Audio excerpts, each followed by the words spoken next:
Hello and welcome to the Celtic Down Under podcast. I'm your host, Jarrod, and joining me tonight are Sean and John. How are you, John?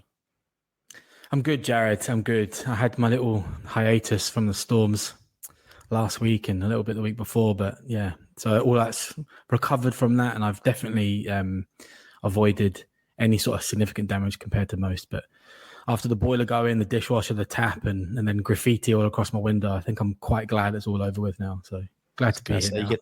You get the floaties on and the kerosene lamp and all that sort of stuff going. Oh yeah, no, I had none of that. Look, thankfully, I'm the first floor, so like I just watched it all come in, and it's still raining now, if you can believe it. But at least it's like draining away and stuff. Yeah, I know it's really mental, but yeah, I've had all the tradies in now, so everything's working again, which is the main thing. And now I'll ask you, Sean, how is it in Perth? It's looking pretty nice out that back window behind you. So yeah, how's things? I think we've had one day of rain since Christmas. It's been pretty dry, pretty hot. It's actually cooled down a little bit, but it doesn't feel any cooler because the humidity is still pretty high. And my child's swim instructor was COVID positive, so I've been in isolation as a close contact all week. But I still get to go to work, luckily for me. I'll get to stick a cotton bud up into my brain every morning to prove. That's your brain, yeah. So they gave me 7 rat tests and said you still have to come into work every day, but you have to isolate evenings and weekends. Yeah, because it doesn't pass on during working hours. But if you go to the fish and chip shop, look out. Yeah. Are we still doing COVID? Is that still a thing? Over here, this is our first experience over here. Yeah, Australia, welcome to the world. That's all I'm gonna say. Like for us, it's like whatever. Oh, yeah, God, we've not had double figures. This is the first time we've had double figures of people with COVID since 2020. Well, there we go. Yeah. And now we're getting the whole big China wave again. Something's happening. Something's going on. Yeah. Anyway, leave the conspiracy theories to when Liam's on next, and we'll crack on from there. So, just if you're listening in and you haven't done so already, just please subscribe to the Celtic Down Under podcast either via your podcast app, or you can find us on YouTube. We've seen a bit of growth on that in the last week, so appreciate everyone who's done that previously and in the last week. And if you haven't done so, come on, there's still like 45% of people tuning in who aren't subscribed, so come on, look after us over here, Down Under. For those that are watching on YouTube and not just listening to the audio, here's a magic trick. Yeah, you're gonna have to go onto the YouTube to see that. You don't get it on audio only, and you have to subscribe as well to see it. That's a hidden feature unless you're a subscriber. Anyway, enough pish talk. Let's get on with it. Celtic 3, Dundee United 0 in the Scottish Cup. So we had a starting lineup of Joe Hart in goals, Greg Taylor at left back, Starfelt and Carter Vickers at centre back, Juranovic at right back, midfield of Hatate, McGregor and O'Reilly. And up front, we had Giakoumakis as a striker. And on the wings, we had Forrest and Maeda. Sean, what was your take on the game? Well, for the lineup, first of all, it was a bit concerning that Jota and Abada were nowhere. But rumour has it they were COVIDed out. And rumour has it Giakoumakis was COVIDed the week before. So it looks like that might be kind of touching the squad. It's good that it's only isolated patches of the squad, though. I'm happy with that. Nothing like the St Mirren outbreak that they had last year, so that's good. The game itself was actually quite a good game, considering the conditions of both the weather and the pitch. I think it was the first thing that the manager highlighted post-match was the conditions, and it was the commentators were going on about it. It didn't make for classic football, but it was actually still a kind of good game, even taking into account for that, mainly because United were really pressing high and that was giving us a bit of space. I think they were actually hoping the conditions would do some of their defending for them, and it did to an extent. On that, Sean, I actually thought they were trying to grab the early goal so then they could just park the bus because of the conditions. Maybe, yeah. But yeah, there was a lot of times where we looked like we had space to counter, like we had numbers, like we were literally outnumbering them on the halfway line, and then like the ball would get stuck under Forrest's feet or Giakoumakis' feet and they would get back, It was kind of a bit of a leveler. There was quite a lot of events in the game to talk about, but yeah, I thought that, I don't know, a lot of people were shouting McGregor for man of the match, and I thought, based on the first half, yeah, but I would have probably given it to Giakoumakis overall. I thought my Eda was really good as well. I thought he did a powder running. Some weird people were putting Juranovic and Taylor up for man of the match, and I thought the defence did a good job overall. Dundee United had one shot in the whole game. It was off target in Tannadice, but it was on target in Dens Park. So I don't know if that counts as on target or not. But yeah, other than that, that was literally the only shot they had. One that was like 20 yards over the bar. So, I mean, that's impressive stat, if nothing else, right? It's pretty feral. You know what's good to see, though? For once, we had majority possession, 61%, and we didn't commit the most fouls. Like, they had 39%, but there was 12 fouls. So that was something that I wanted to point out, because all season, because we pressed so hard, we're always the team committing more fouls than the opponent. So that was actually a pleasant surprise, considering a certain referee in charge of the game, which I'm sure we'll touch on. But John, before we get into the ref, let's go for your thoughts on the starting lineup, the game overall, and any star performers. Well, firstly, do we have to talk about Beaton? Jesus Christ. Anyway, my thoughts on we kind of have to, because it's a big yeah, we do. Jesus. My thoughts on the game were, look, I think at times it was just an absolute joy to watch, which it always is, I guess. But we were playing some fantastic football, I thought, especially the first 20 minutes, passing the ball about really well. I don't really, it's a bit of an old term, but that old ticky-tacky stuff, I thought we were really doing well, and just quick passing, one touches and stuff. And yeah, like I say, and then there was times when, our passing was very poor. And I think that probably is the pitch. I think the only thing to say about the pitch for me is it's like is it a catch-22 or like you either have places up in like north of Scotland, we have cities in Scotland where the pitches are going to be worse quality because the teams don't have as much money to maintain it and stuff, or you get teams like Hamilton and Livingston where you get plastic pitches. So what would we prefer? Do we prefer I hate the word, quagmire pitches, or do we want the plastic horrible ones? I call them goat tracks, John. I was a talentless goat track. And I'm like, let's be honest, to your point there, I agree with you. Like, for me, I'd rather, they say the pitch is a leveler. Both teams have got to play on it. So at the end of the day, it was rough. It was a goat track. There was a lot of players bobbling the ball. Couldn't really play one-touch football. But at the same time, I'd rather see that, what we saw on the weekend, than go and play on a plastic pitch. I think I probably sway to that side as well. It reminded me, I don't know if this is a term in Australia or in Scotland, but in England at least, we used to call like our local parks recs because it was the recreational park, and there was one right next to the train station that we used to call the train wreck because it was honestly the worst park you could ever possibly go to. It was just pretty much Tannadice, right? So with dead funny works on two levels. Yeah, right. Yeah, that English wit. Yeah.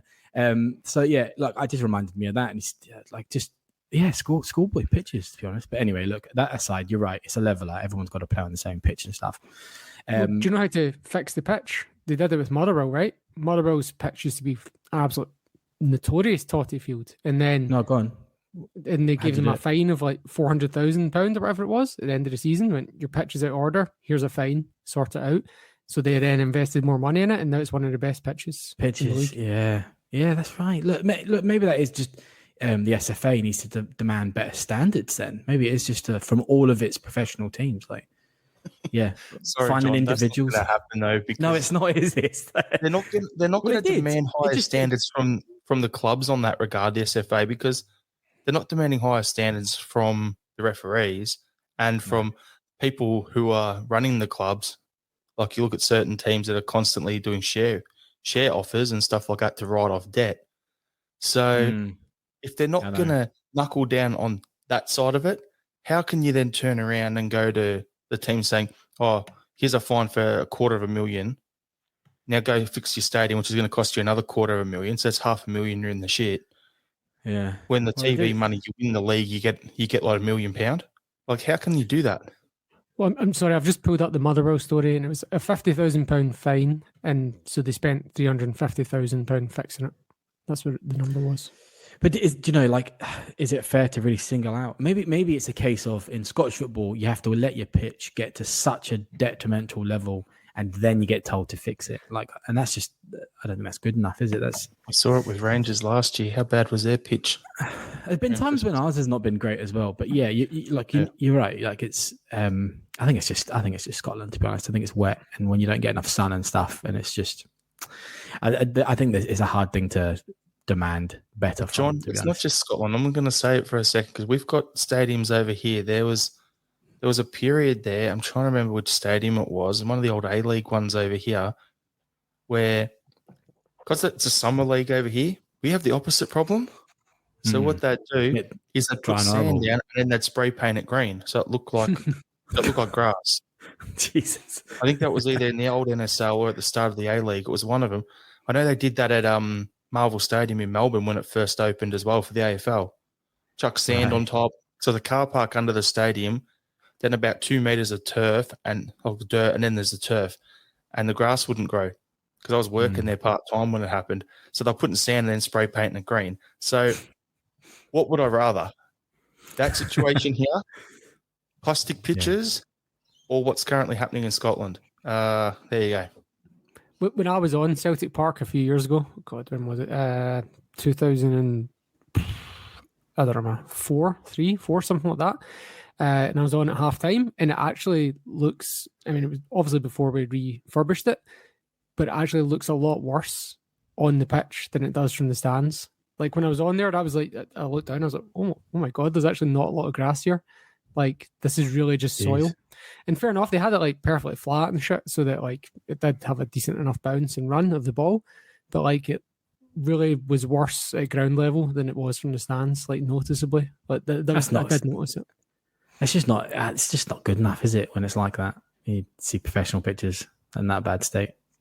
Mm-hmm. I think like the fan base in Scotland should, I don't know, not just demand better, but like expect better. And if you're right, if there's like fixes, then I imagine places elsewhere in Europe have similar problems in the same sort of latitude as Scotland, and they don't have manky pitches like that.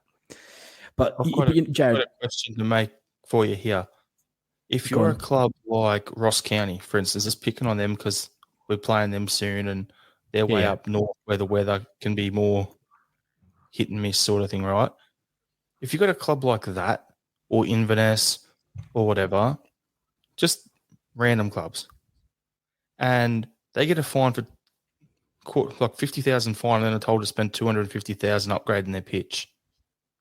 To a regional club like that, 250,000 is how many players over a season? If you're paying someone, $1,000 a week, there's 5 players.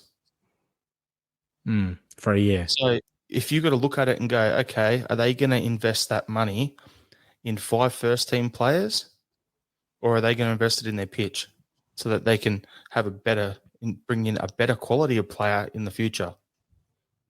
I understand both sides of the argument.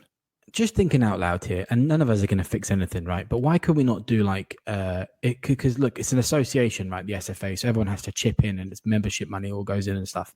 Why can't there just be a grant system when there's a eligibility where your pitch gets into such a state? There's a maintenance grant that clubs apply for, and then that use like pitch. Lottery funding or something. Is that not a thing you can use that for? Oh Jesus, I don't know anything. Because the Huns used lottery funding for their training center. Like that's why they couldn't mortgage it when they were broke, was because it's 50% or protected or something by lottery. Yeah, so they didn't have full ownership of it in order to be able to do that. But the thing about Motherwell, and you're talking, Jarrod, about do you invest that money? Well, Motherwell invested that in 2010, and their pitch is still pretty good now. Whereas if they've been eating a £50,000 fine every year for the last 12 years, then that's 600,000. So you could argue they've saved money by doing that. Yeah, there you go. That's it. Anyway, we'll the discussion to the groundskeepers and the horticulture and all that sort of stuff who listen in later in the week. They can come in the comments and let us know. We'll jump back to the game. So I want to just touch on a couple of players here, but before we do,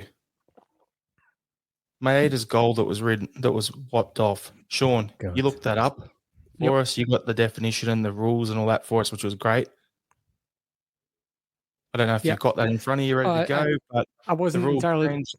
Yeah, but I wasn't entirely clear on the rule change myself, before, as the goal was happening.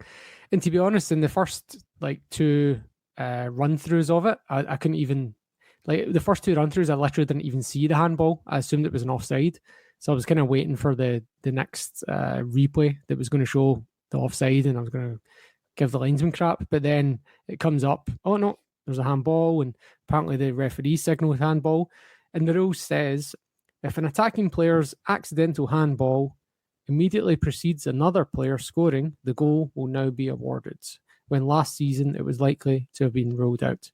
However, a player will still be penalised if he commits an accidental handball immediately before scoring himself. So the only way that goal can be disallowed, the only explanation for that goal being disallowed as a handball is John Beaton thinks it's a deliberate handball, which Giakoumakis is a fucking Harlem Globetrotter if that's a deliberate handball. And the only plausible explanation after that is that John Beaton just doesn't know the rules. That just can't. I don't know. Look, I think John Beaton's one of the worst refs in the game, right? But I think most Celtic fans do as well, if not the wider community. But all the refs every year when the rules, they like just every year they have to get like seminars and training about the updated rules every year. That's all of the refs at the top level. So there's no way that discussion did not happen if that's a new rule that happened last year. Here are the new handball rules. Guys, go fucking memorize them. That's the case, John. There's three options here. Either one, he's a cheat. Two, he's incompetent at his job.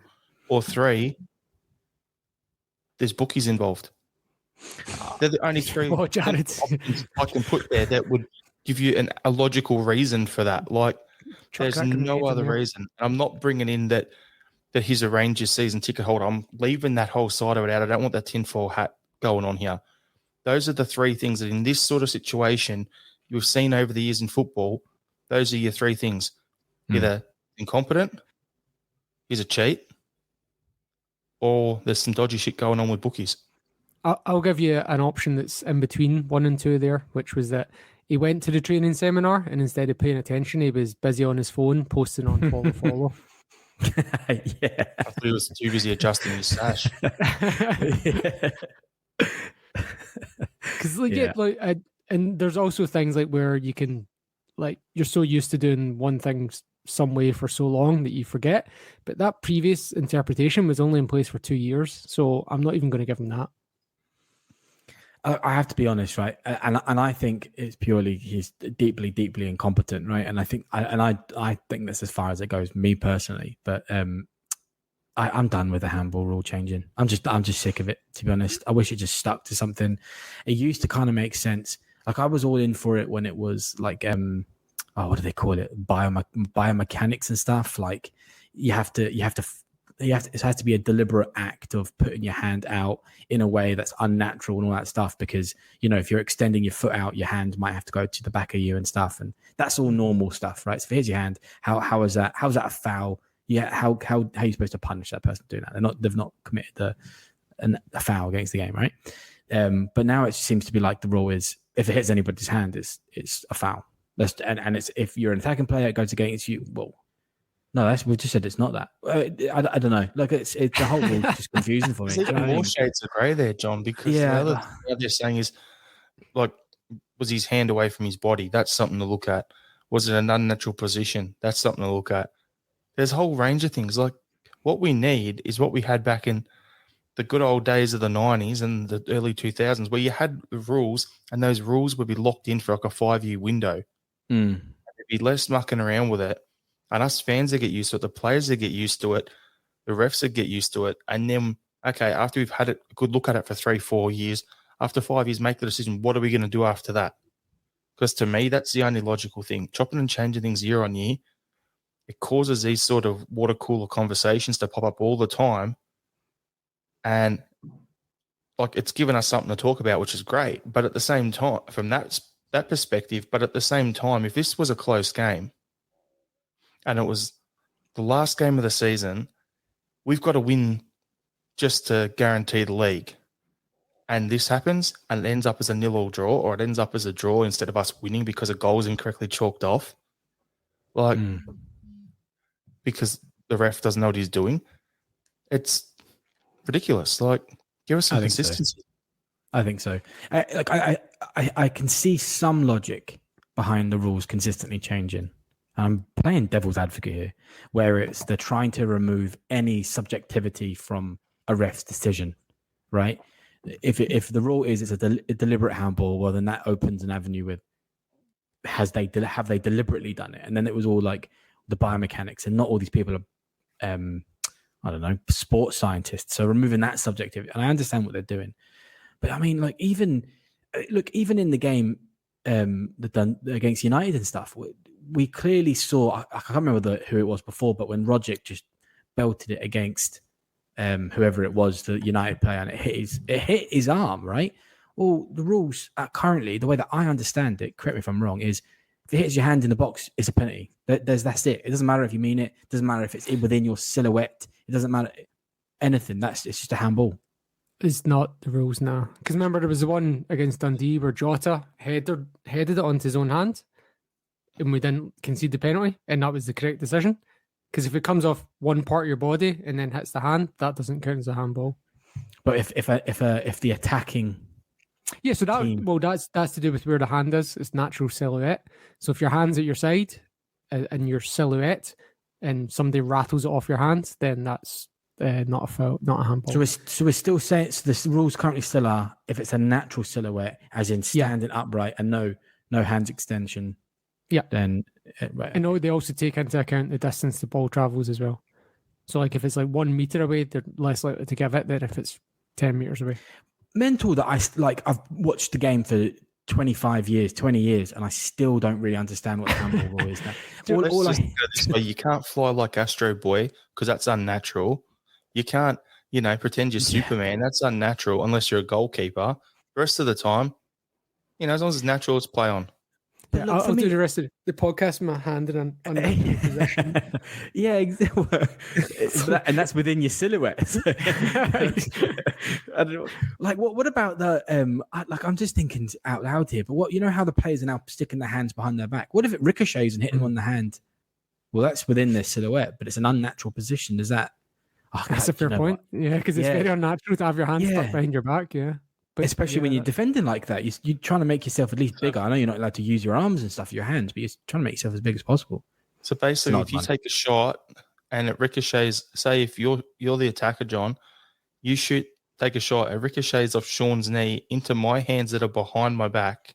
Yeah, that's unnatural. That should be a penalty. But it's in the natural silhouette. But it's natural because I tucked them in so that it's not a penalty. So again, grey area is ridiculous. And then you put bloody beating in the mix. I don't know if it was the official rule or not, but when I was a kid, the rule was if it hits your hand, elbow to hand, it's a handball, and elbow to shoulder is not. And that was it. Yeah. If it hits your hand, there's even more nothing else. In the comments here. There's nothing wrong with the rule. It's the application of the rule. Brother John got it wrong. Oh, with no question. We all know he got it wrong. Mr. Moorcock. But yeah, man. Look, do you know who started this? Thierry Henry. This all started with Thierry Henry in that goal against Ireland. That was when it started. That VAR. That's why VAR came in as well. Actually, no. VAR came in because of that Frank Lampard one against Germany. Remember that? When it came off the crossbar and was over the line. That was nobody wanted VAR before that. Or sorry, goal line technology. Goal line technology came in. Yeah. Which it grew into VAR, but yeah. And we're still deciding whether VAR is good for Scotland. Let's not get into VAR. Let's not get into the long conversation. Just while we're on beaten, I've seen a video thing on VAR on the training that the Scottish refs are getting on it at the moment. Right? I saw that a couple of weeks back. And the guy giving the interview talking about what they're looking for and what they're doing was beaten. He was training them? That's all I have to say on that front. If he's the guy who's the senior VAR person at the Scottish Referees Association at the moment, who's got the most training and is then sitting in on everyone else's training, and that's the guy making this mistake in our game, can you really see the people he's training and appointing as VAR, as like VAR officials, overruling his bad calls? Yeah, yeah. Is that because he's like he does it for UEFA? Is that why? So yeah, he's because like, you've got the UEFA and FIFA so because he's done a badges couple of on it. games. So, yeah. That's like me. I can train athletes for the Olympics because I ran down to the shops and back. You know what I mean?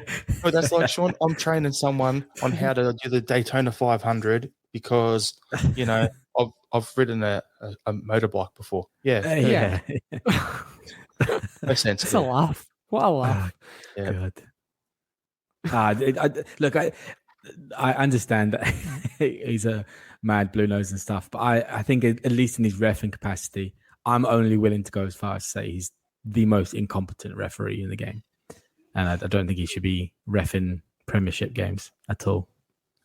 I mean, that's a bold statement to say he's the most incompetent because there's a lot. Oh, no. I think he's the most incompetent. I'm thinking of 3 or 4. I fully believe that. I can think of a couple that I would put below him or above him, depending on all right, what Sean, on the count of 3, we'll say what you're thinking. All right, and I'll say mine. Who I'm thinking. 1, 2, 3. Dallas. Kevin Clancy. Oh, yeah. So say Dallas and you and Robertson was the other one that came to mind. I was thinking current ones, yeah. Yeah. All right, so back to the game quickly. Sorry, Sean. I meant Dallas Jr. What's his name? Okay. That son of Dallas. I don't know his name. Yeah. Anyway, Damien. Rio Hatate, yeah. I was keeping a close eye on him because we obviously know he's had a big dip in form after collecting a lot of champagne in his first few games. So I was paying close attention to him, and I actually thought he was having a decent game, 6 or 7 out of 10. And I felt like somebody's had a word with him and said, just keep it simple. And it looked like he was doing that. He wasn't trying to do the defense splitting passes or anything like that, but he was just doing this simple sideways passes, turning his men. Don't try and do these. And look, in a couple of weeks ago, he was doing these like half volleys across the length of the pitch and landing on players' feet. And that's gone out of his game in recent weeks. But he went back to basics, and I thought he was going well. And I was disappointed to see him go off at halftime, but also I can understand. I thought he was slightly, I don't want to say he's lucky to stay on, but this is sort of one where if he'd been given that red card, you're not winning the appeal because he's got straight leg, he's got studs up. The only thing that redeems him from that is that he's not going at the man, he's going at the ball, and the man's like beside the ball. So it's like he catches the player's foot who the foot's falling through from the kick, and he catches that foot. So he's not directly tackling the player, and that's the only thing that I'll say redeems him from that may not have been a red card, because otherwise it was a pretty bad tackle. Yeah, and the thing for me with Hatate is I think Ange's kind of trying to nurse him, manage him as best possible, because played a full season in Japan, moved halfway across the world. The adrenaline of the first couple of weeks is kicking ass. That's why he's played so well. And then he looks like he's had that dip where he's like, okay, I'm here, I'm settling in, but I'm tired. And the way he plays, it's just so high energy. Like, he presses hard, he's back defensing, helping defense. He's just up and down the pitch the whole time, where if he gets subbed off, if he goes to the old Rogic role of 60-minute mark, sub him off, and then the next game comes on for the last 30 minutes for the rest of the season, if that's what it's got to be to get him through to the end of the season so he doesn't get injured and he can still make an impact, I'm happy to live with that, because it's a squad game for us now. We've got depth. We can actually rotate. So I didn't mind him coming off at halftime either. I mean, I personally thought it was a strange one. The only reason why at the time I thought that he might be coming off is because it was turned into a bit more of a physical game after like 20, 25 minutes. And I don't think he was really winning those physicalities. I think that high energy stuff you're talking about, Jarrod, was I've been watching J League recently, and I can see why we've gone away and bought all these players, because it's pretty. Liam's right; it's a really good standard and stuff. Like, anyway, the comparison to Scottish League is pretty good, but they all seem to be playing really high intensity. So yeah, I think Hatate's probably been told that just to chill out and simplify his game first, settle in, and then go forward. But still a good player, and I think when Rogic came on, I think it was the right move. It just seemed to be the right move. Yeah, Rogic's been on good form. So, well, he was in the Livingston game, I should say, not necessarily before that. So he'll probably be disappointed he was actually out the team in the first place. But it's a squad game, so 45 minutes. Do you know someone? It's not on the run sheet, but I think we should probably. I don't know if you guys felt the same. Probably mention it. I had a reservations, definitely out of ignorance and probably snobbery, with O'Reilly coming from MK Dons, thinking, like even when it's players that I'm not aware of, I'm like, oh well, give him a chance and everything. But MK Dons, someone who's not even playing at MK Dons, not going to get a game. What's he going to be like at Celtic? I think he's been brilliant since he's been playing here. Like, I'm not saying he's been the most consistent, but I think it was really good. I think it was good in the United game last night, whenever it was, the night before. I think he's a really good asset, and I think he works quite well with Hatate when they're both firing on full cylinders. He got a call up to the Denmark under-21 team. Yeah, we're going to go through. I'll put that on for the run sheet later on for the call-ups, but no, definitely, it's good to see him get a call-up, and it was kind of like Danish. His mum is. Yeah, one of his parents, and the other one's Norwegian. So he said that he wants to play for Denmark. He's Danish, Norwegian, and English. English. O'Reilly, English, and some sort of Irish as well. Yeah, Irish. Yeah. Right, okay, fair enough. Yeah, he's collecting passports. There you go. Yeah, a bit like me. Yeah, he's been to Dublin Airport, so he's eligible to play for Ireland. Yeah, that's how it works, right? Yeah. Went into a pub and had a Guinness before he's eligible for Ireland. That's how it works, isn't it? Jack Charlton's on the phone. I watched a doco on him the other day. Oh, yeah? Yeah, on Jack Charlton and his time in Ireland. It was good. It was Shane, one of our regular listeners. He put me onto it. I put a thing out on Twitter about it. He told me about it. I watched it. Good one. You haven't seen it. What format's it on? I think it's on Stan or something like that. Okay. I'll check and let you know. But yeah, anyway, I'll put on the run sheet James Forrest now. I'm putting him there because he's had a lot of injury problems, as we all know. But the last couple of games, we're not necessarily seeing the James Forrest of old, okay?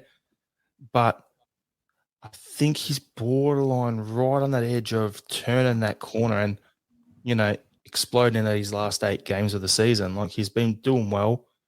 He grabbed his leg at one point, but it looks like it must have been a cramp or something like that. But for me, I'm thinking him and his pace and everything like that, it's great.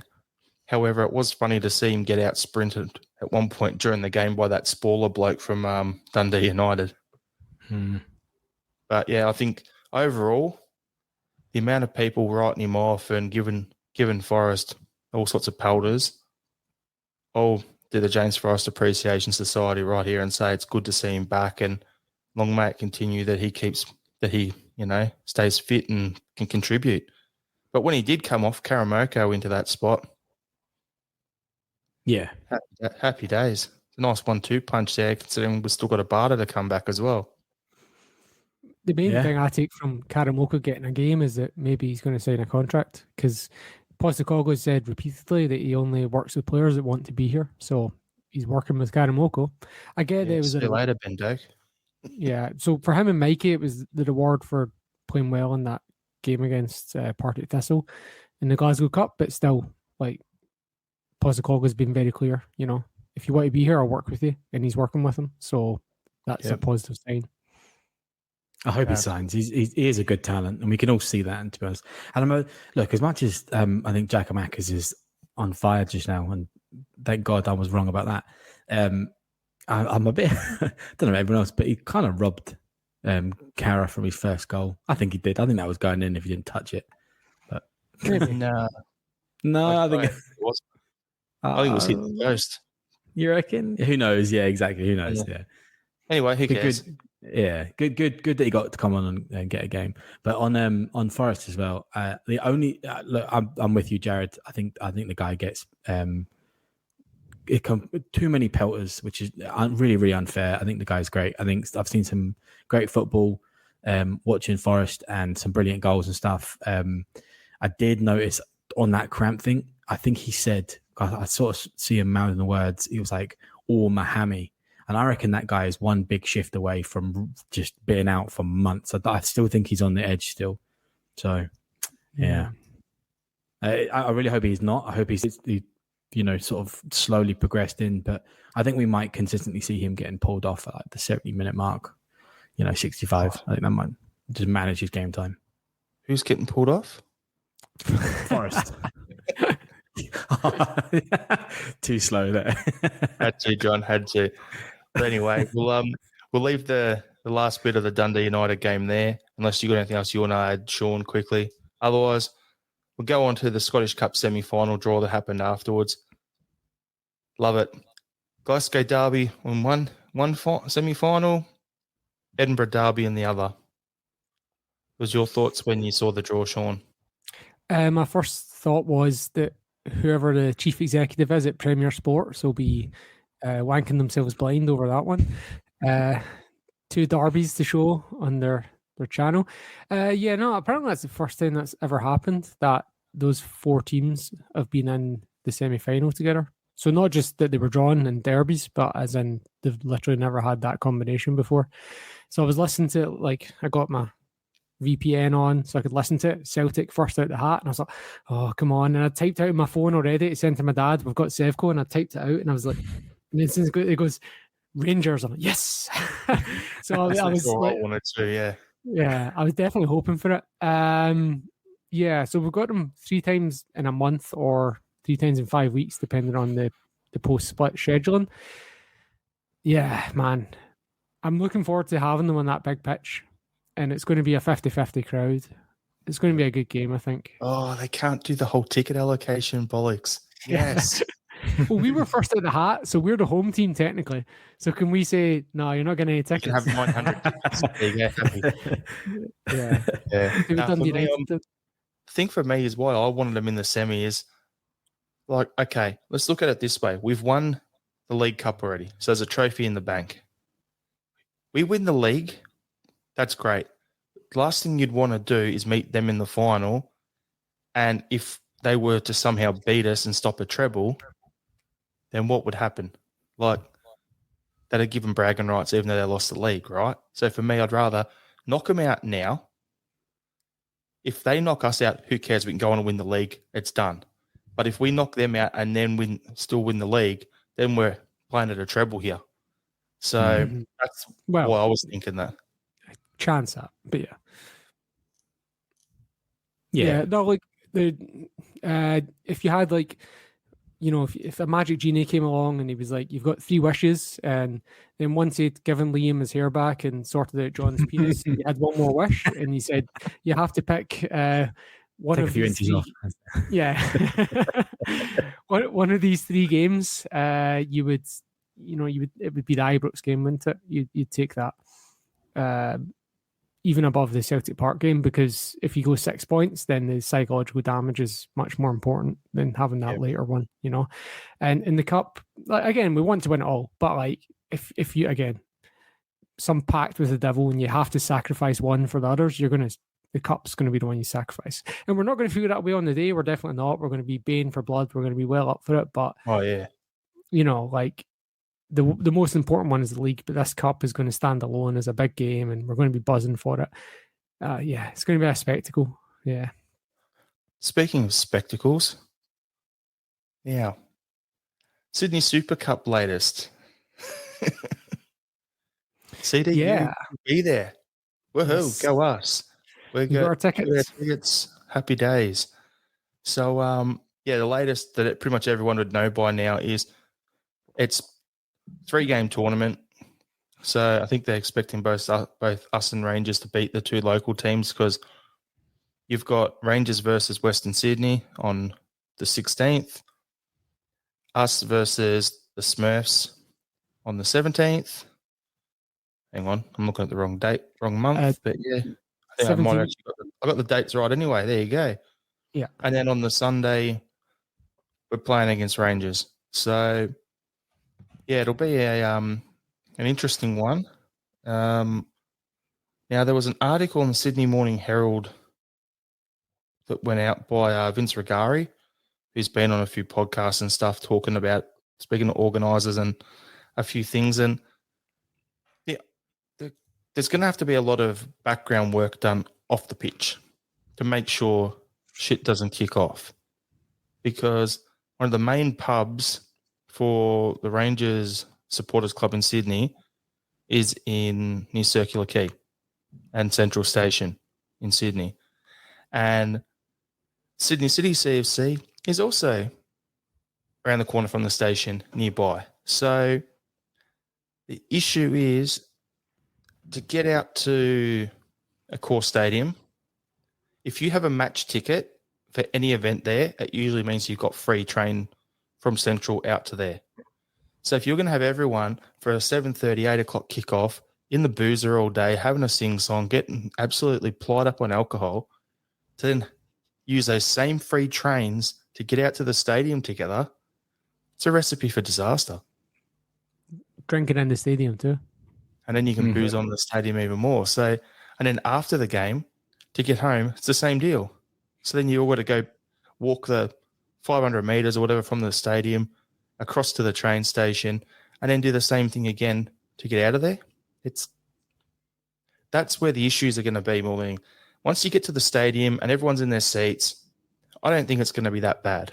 But for me, I'm just saying if there's going to be an issue, it's going to be people getting from Central Station on the same trains after getting on the piss all day. That's where the issues are going to be. John, you live in Sydney, so we'll throw to you for your opinion on this. What are your thoughts? Well, I know for sure that the New South Wales police don't mess about, so they can be quite heavy-handed. I wouldn't necessarily go as far as saying brutal, but having recently seen, because I saw them from my balcony, which was top of my street, all of the COVID protests and how the police dealt with that. I think if anything did kick off, I think it's getting sorted fast. I don't think it's really going to be this. Too many times I've gone to Glasgow Derby and I've ended up at, say, I don't know, Merchant Square or George Square or something like that. And where's the police? Nobody, they're all gone. Everybody's gone. It was all important, down the Gallagate and stuff. And then it's all everyone's disappeared. So I don't think it's going to be any of that. I think it's going to be pretty well monitored. Or also there's a big part of me that thinks that maybe they're really underestimating what this rivalry is, to be honest. I think I said to you, Jarrod, as well in the chat, it's going to be an interesting one because, is it going to be a case of the bitterness that extreme rivalry? Is that a Glasgow Derby thing, or is that a Glasgow culture thing? Are we really going to see? Look, I'd say almost exclusively all of the fans that are going to see this are going to be us immigrants, right? We're going to, or the ones that, like yourself, Jarrod, the native borns and stuff. But I don't think none of us have been at least exposed to that or been raised in that sort of bitter environment. So are we really going to see anything? We'll probably see all the rivalry that you expect in the stadium, but I'm not saying we're going to go hugs and kisses and shaking people's hands when we beat them and stuff. But I don't know. I'm going to be really interested. I think it's going to be, or I hope at least to the extent I hope it's going to be heavily, heavily policed. There'll be lots of police on the train. There'll be lots of police in the Sydney city and stuff. And it's just one day. I don't know. I've got a quote for you, John, from the article in the Sydney Morning Herald web thing. So John Wright, who's from the Oceanic Rangers supporters in Sydney for their Sydney True Blues mob, he's going to say he was excited about the prospect, blah, blah, blah, carrying on a bit, saying about drinking and all that sort of stuff. But then he goes, where exactly is it? This isn't going to be like going to watch South and St. George in the NRL. This is going to be touted as a family event, but there will be 10 to 20,000 people going with an intent that they're going to an Old Firm game because that's how it's being marketed. They honestly believe this is a fluffy rivalry. Has it been marketed that way, though? I've not seen that term. Like Old Firm? Yeah. I've seen it everywhere. I've seen it all across the... Officially, though? Yeah. All the is it? Oh, okay. When they announced it, it was saying Old Firm. I'm thinking about the poster. It's got like the two on the other halves, They've changed that now. But then you go down further, and there was a quote from New South Wales Sports Minister Stuart Ayres, right, where he's saying that a lot of work needs to be done between now and November to ensure the worst aspects of the Old Firm rivalry are not brought to Sydney. He's like, it's not 1984, it's 2022. We love passion, we love noise, but we want a safe environment that people can come to. He goes, we've got a long runway. The event's in November. We'll do a lot of clear messaging around ticket sales and expectations of fan behaviour. And this is where I got the name of the podcast from. So come along, have a great time. Just don't be a dickhead. That's what he's saying there. So I've just changed it to don't be a Bluenose, because us Celtic fans, we're all good. We're sound. So if things are going to kick off, more than likely it's going to be someone wearing blue shirts. But So, yeah, just for anyone that's in Scotland or Europe or whatever and doesn't know this information yet, we got our tickets early on pre-release down here through some thing. Anyway, so there was like maybe 10-20% of the tickets were put up, and most of them were co-mingled. There was only two very small sections which were designated Celtic and quote-unquote Rangers. So it looks like when it's all released, it's going to be the vast majority of the seating is going to be co-mingled, just no segregation whatsoever. And in an 80,000-seater stadium, that might be okay. I'm going to say it probably won't be. I'm going to say there's probably going to be majority Celtic fans there.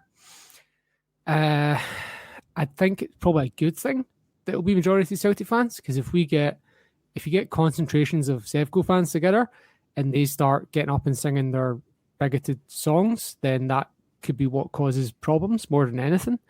I was at the Man United Leeds United game here in Perth, 60,000, and there was some isolated incidents during that game that the stewards dealt with. But I think if you're not, I think we're going to be in this roughly in and around the singing section where we're sitting. So there could be a bit more heightened, I don't know what the word is. People could have their fettles up in around that area.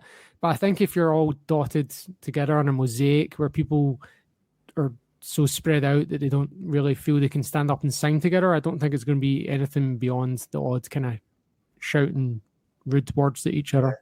So what you'll see, Sean, is just on what you're saying is when you look at the seating chart, there's at each end of the stadium where the end line of the stands are, there's 3 or 4 bays in the middle of each end, which are active support. Then either side of the active support to the corners or end of the corners is allocated Rangers end fans, Celtic end fans. That's where we're sitting. Then there's another middle bay premium on the actual halfway line, and one bay is Celtic premium, and then bay right next to it is Rangers premium. Man, that's going to be the history, haven't they? That's the suits, though. That's not. Yeah. Do you know what I mean? So realistically, the rest of the stadium will be all commingled, like you're saying, Sean. Now, the one time I've ran into a Hun at a game, I was over here. I was watching Melbourne Derby, Melbourne City versus Victory in the A-League. Michael O'Halloran is playing for Melbourne City. There's a Melbourne City fan sitting right behind me, abusing one of his own players, wearing a Rangers shirt with his Melbourne City members lanyard on, called him a Fenian and all this sort of stuff and all sorts. So you'll get that in commingled. And to me, straight away I heard that. I'm like, that's the first time I've heard that personally in a football stadium in my life here. So you can imagine getting a whole bunch of them there together. It's going to be an interesting one. Just add a little bit more extra context for people listening from Scotland. That premium section you're talking about, the seats in there were about $500, which translates to £275. So that is going to be very much people in shirts and ties. That's not going to be. That's ridiculous. That's flogging fan. people. Yeah, like definitely. Like that's why Celtic are getting paid whatever it is, millions of pounds that they're getting just for coming down. That's they're not silly about it. They'll probably just give all the ticket money to Celtic, Rangers, Sydney, whatever, and then just pocket all the advertising, or the TV money. I honestly don't know what they want, right? I like the organisers, the whole thing. Like me personally, I think we're all, I don't know, supporters of the whole scheme, right? Because for me, all I want to do is advertise Scottish football. I want to watch Celtic in Australia, and I want to advertise Scottish football. Happens to be the next biggest team, however you cut it, is Sevco. If Aberdeen was the biggest team next, or Hibs, I would prefer to have them in Australia. Happens to be the other side of Glasgow, and that's we're advertising. The reason why they want those two to advertise Scottish football is because they also want that passion, and they want the singing, and they want everything else. What do they expect us just to leave all the history at the door and just bring along the sing-songs and we'll wave the flags and that's rivalry and passion. And then everyone will just go home. John, they expect us to all go to the ground and just sit around and have a great big kumbaya session. They obviously don't expect us to leave the history since they're marketing it with exactly firm, which is so they're not expecting that, So, who's mixing? Who's decided to mix that? That's craziness. I actually think it might. I'm just saying might. It might work out in the sense that people might, the Union Bears or the Green. I'm not going to say Green Brigade because they're in the same breath. That's not fair. But the Union Bears or any of whatever groups of Celtic fans who don't have a name but can be negative when they're come together. If they're spread out, then that could alleviate the problem. But you referred to it earlier, John. That's 1 or 2% of our support, and their support probably 2, 3, 4% for them. Isn't going to be a problem so much when they're dispersed in the stadium, but could be a problem outside the stadium, which is what you tend to see with England fans when they go to away games. And look, there's what you said about you go to the Gallowgate after the game and it's fine. Okay. Well, that's because we know where to go after a game. I've not been to Sydney before. I've literally never been there. I don't know where I'm supposed to go for a drink. There's going to be 10, 20,000 people showing up. Don't know where to go. That's where the real recipe for trouble is. Do you know what I mean? Maybe they need to have fan areas, west of the stadium, Celtic, east is the Huns. I don't know. I think that's where the flashpoints are going to be before, after the game, in and around. Sean, you know what that sounds like? School teacher logic to me. Because, you get a group of naughty children in one classroom. Okay, you go to this teacher's one, you go to this teacher's room, you go to this teacher's room, split them up. That's 100%. Mum was a school teacher growing up, and then you said that, and straight I'm thinking, school teacher logic, I know what you're about. You're 100%, mate. Yeah. Wait, when does it stop? I'm not being funny, but everyone's going to be boozing until hopefully early hours and stuff. Because, obviously the context there is Sydney only recently let us drink until early hours because it was actually illegal to drink past midnight until recently. But so lockout laws or something. Because the lockout laws, blah blah blah. Yeah, exactly, right. So everyone's going to be having a good time into the little hours, right? But are the police just going to be around until, I don't know, the late evening, and they say, right, that's them all done now. They'll all be in their beds, sleeping tight. I just don't think. I think they just think it's like Man United, Man City. That's why I think that's how they could, because all of the comments from the sports minister in New South Wales saying stuff like, "Oh, we used to, organising big events." You've never organised an event like this in your life. This is the biggest. This is the biggest. You don't have a clue. So I have no idea what it's going to be like. Are we going to bring all that bitterness with us? Some of us might. Some of us won't. It's all just going to be. And to be fair, everyone's got the right to be concerned, but I did see a comment from it might have been in the article, to be honest, about the Rangers dad, and he's saying, I want to bring, I live in the inner west, which is a region much like the West End, right? I live in the inner west, and my son's never been and watched Rangers live or whatever it was, and I'd love to be able to take him, because that's a big, we all get that, right? That's the passion that we all bring on to the next generation. I totally understand it. That kid might not ever want to watch a football game ever again if there's 50, 100 Celtic fans all screaming at the kid and the dad because they've got a Rangers top on. I just don't think they know what they're doing, to be honest. Or I'm not yet convinced 100%. Or as adults, we'll be fine. But I think, well, either he gets put off or he becomes a militant. Because exactly, of that, and thinks all these expectatives about Celtic fans, which is probably not fair. So, I'll tell you a story. I spoke to a policeman. I lived in Qatar, if anyone knows, a few years back, after they'd been awarded the World Cup, when they were starting to get ready for it. And they'd brought a policeman over from England. So I spoke to him about it, and he was briefing the local police on, traveling football fans. And he was like, okay, so what's your plan for dealing with England fans when they come over? And the guys were like, oh, it's okay. When they come here, they'll respect our culture and our rules. They got a good track record of that. he didn't even have a response. He was just like, is this guy being serious? Like, what's going on here? They walk around singing Rule Britannia, Britannia rules the world.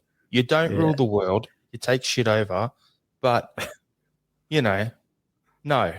Yeah, just no. Yeah. No. Wow. I'll stop there.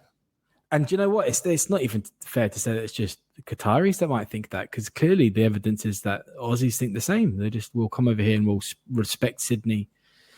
And we're right. It's going to be 1 or 2%. It's not going to be everybody. The vast majority is going to turn up, have a good time, and get pissed, and probably end up in a gutter or their beds. Right? That's probably what's going to happen. Right?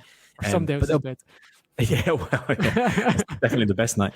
But it goes without saying there is going to be some level of, and that's not fair on Sydney siders, and that's not fair on just advertising Scottish football. We want the best. We want to be able to advertise this, because then we get better Australian players. We probably get better merchandising. We get all that stuff, and all the other stuff. It doesn't matter. We're going into just now, but I hope it, because there's probably going to be trouble, right? But when it does happen, I want it to be quiet down alleyways. I want the police to clear it up and disappear, and I want no journos. You know what I don't want it to be, John? I'll go back. When I was a teenager, in the town I grew up in, we had a nightclub above a pub and a bank and stuff like that, right? Really weird little dingy joint. But I get to 2 a.m. and the place would shut. And everyone will walk out on the street and there's like 5 cabs around. Yeah. So people are like, oh, well, I'm drunk. What else is there to do? Let's punch on. And that's what I'm worried it's going to be like, because with the lockout laws and everyone's in the same area, and it's like, what's there to do now? And some idiots are going to try and kick off. And then that's the last thing. We're going to need to be tarred with that brush, and then have football hooligans on the front. Exactly. And all that stuff. Like, that's the bad side of it. But at the moment, I'm half expecting stuff like that to happen, because of the simple fact that, as I said, we're all going to be drinking in a similar area. It's all the same train line. There's just a whole bunch of different things that it's not going to take a lot of a spark to light that match. Yeah. See if you have the fan zones, all right, and you see, like, okay, you see a group of like 3, 4, 5 fans in the wrong area, the wrong fan zone, you're like, okay, they're lost. But if you have your fan zone and then you see 20 to 40 people leaving the fan zone together at once, if you're the police, you're like, cool, they're going to cause trouble. Let's just huckle them before they start it. Do you know what I mean? Like, having that segregation outside the stadium just allows you to just really easily spot like the difference between someone who's lost or doesn't, or just ignorant, versus 30 people that are going to cause trouble. They'll have to fence off inside the stadium as well, though, Sean, because what you're saying about if you do fan zones, if you go to that stadium, you can go in the bottom level, and you can just walk a whole lap of the stadium. Nothing stops you there. There's a lot more security. A lot more security inside the stadium, though. Yeah. No, I was just saying that. Definitely. Somebody's getting through. Yeah. They could do that. Yeah, they definitely could. It would take a special kind of determination and idiots to do that, but yeah, they could. Yeah. Anyway, we'll leave that there. Celtic Down Under will be there. We'll run the gauntlet. We'll have our big ass flag. Come find us. Come say g'day. Happy days. Yep. Yeah, absolutely. We'll push it more at the time, I'm sure. Yeah. Sure, we'll talk about this heaps more leading up to it. We've got 8 months till it happens. So 8 months till it starts today. The anticipation. Yeah. I know. It's going to feel like, 20 years. All right. So international call-ups. We touched on it earlier. Matt O'Reilly's been called up to Denmark's under-21s. Rare Hatade Daisumaeda called up to the Japan squad. Tom Rogic is to be called up to the Australian squad. Callum McGregor and Greg Taylor called up for the Scotland squad. And then the talk is Karamoko Dembele is a possible call-up for Ivory Coast if he changes his availability and doesn't want to play for England or Scotland. So they're pushing for that.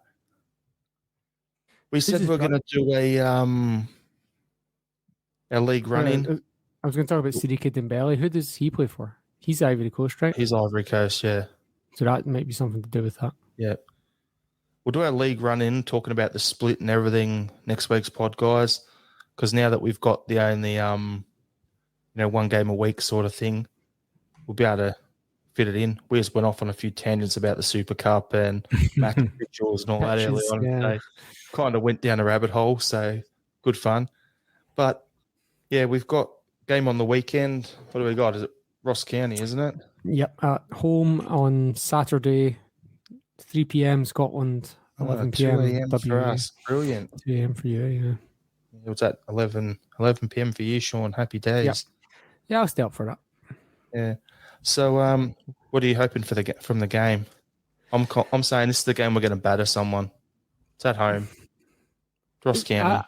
I'll be watching out for Regan Charles Cook. I put him in my fantasy team after the last time he played at Celtic Park, whenever that was, 4 or 5 months ago. But yeah, we should now be looking to strongest team on the day kind of thing. Yeah, there's, as you say, there's midweeks are over. There's literally one more midweek between now and the end of the season. That's a post-split one that always is scheduled in, and we'll have no cup games or European games midweek. So if the Huns get through in Europe, which they should do, they'll have a midweek game just before they play us in the cup. So that'll be interesting how that affects them or doesn't. But yeah, I think it's going to be one of those 2-0, 3-0 kind of games.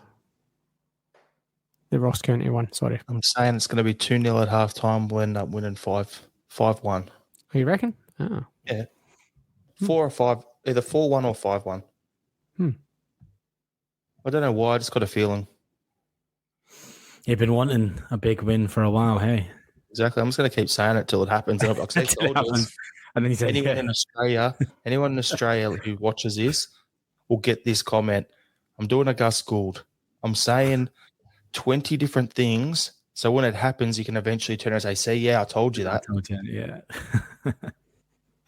Oh, fingers crossed, hey. Yeah, no, like I seem to agree with Sean here. I think it's going to be a 3-0 win. I think we're playing well, so definitely at home. We've been a bit slack at passing, so I think maybe at times. So I think maybe 3-0 is the extent. But it's a win. It's a win. It's hard to actually gauge where County are playing just now because that middle of the table just now is just, I don't know, I think it's like 7 or 8 teams that are all within a point of each other or on the same points or something. Yeah, from 4th through to 9th, there's 1 point. 1 point in it, so yeah. And I think even the Dons are in it by... How many? 1 point between 4th, which is Hibs. Hibs and Livy are on 37 points. Ross County, Dundee, Motherwell, St Mirren are all on 36. Jesus. Yeah, so the split's going to be tough to know when we're going to play anyone because it's so tight there at the moment. Yeah, you're projected form, and yeah, that's really it. Motherwell haven't won a game since December in the league. Wow, and they're still sitting in the middle there. You're right, and they're 1 point off 4th place, and they haven't won a game since December in the league. That's mental. It's not a good league this year. Yeah. Well, surely you could argue close. Yeah, I could. Yeah, I don't know. But yeah, entertaining at least. Yeah. So Aberdeen, they're not getting top 6. Yeah. Well, they just got to win every game. They got to have absolute blind down, and they seem to be doing not very great just now. So that was a nice way of saying it. But who knows? So yeah, if they win their three remaining games, they finish on 41. Go into the split on 41. Whereas all those teams are on 37 and 36, so they only need to win 2. Yeah, it's unlikely, isn't it? Mm-hmm. They're not going down, but they're not. They're probably going to sit at 10th, somewhere around there. We got a question here. Why will Ross County score? I think that's directed at me. I think it probably is. Should we go over the set pieces that we've been conceding? Or yeah. That's exactly what I was going to say. So, Sean, you've just nailed it there. That's spot on. So we'll leave that at that point there. Yeah. Now, we normally go final thoughts, and we have one each. I've got 2 things in my head here. So if you guys want to come up with 2, go for it. But Jesus. Mine's quite long-winded, so I might just stick to the one. I'll just quickly throw my first one out. Celtic, get a scout over, and we keep getting asked who in the A-League should they be looking at. If we're going to sell a Yeti in the off-season, you could do a lot worse than Nick D'Agostino from Melbourne Victory. Scored 2 goals last night in the Asian Champions League against Vissel Kobe. He was at Glory. Was it Glory? He's over here with us now, with Victory. But yeah, get him looked at. He'd fit Andrew's system perfectly.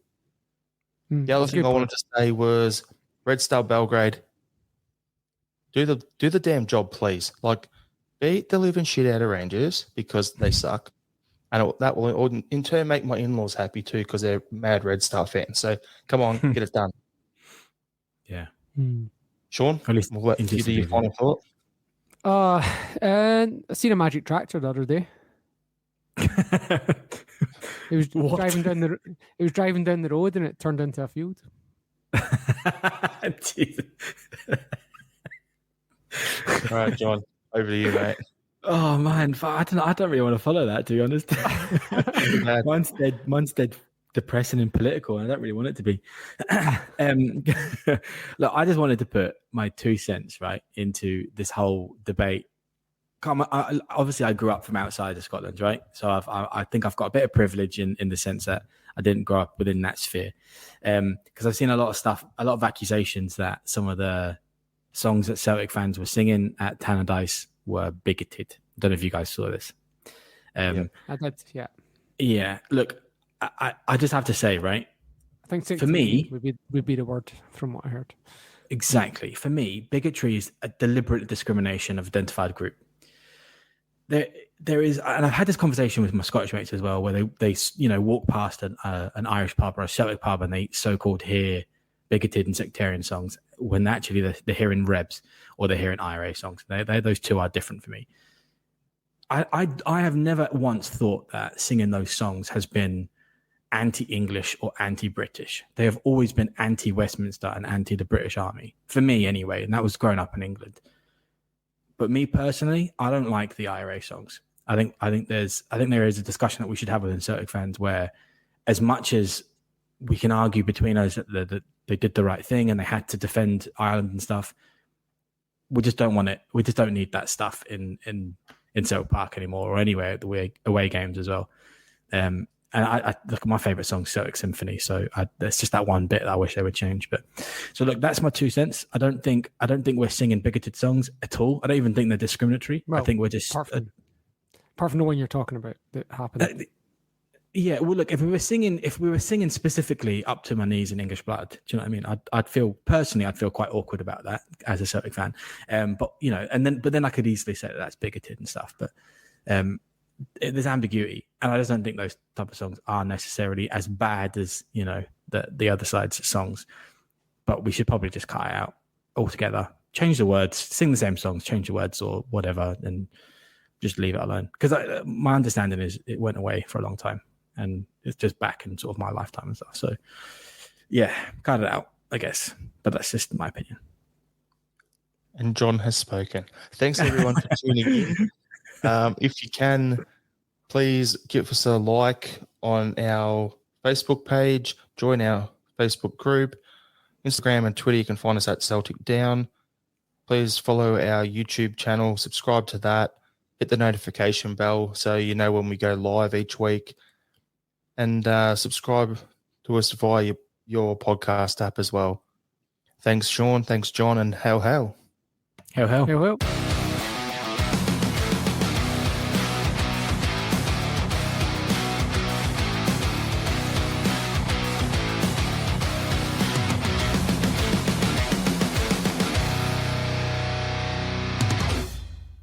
Jobby.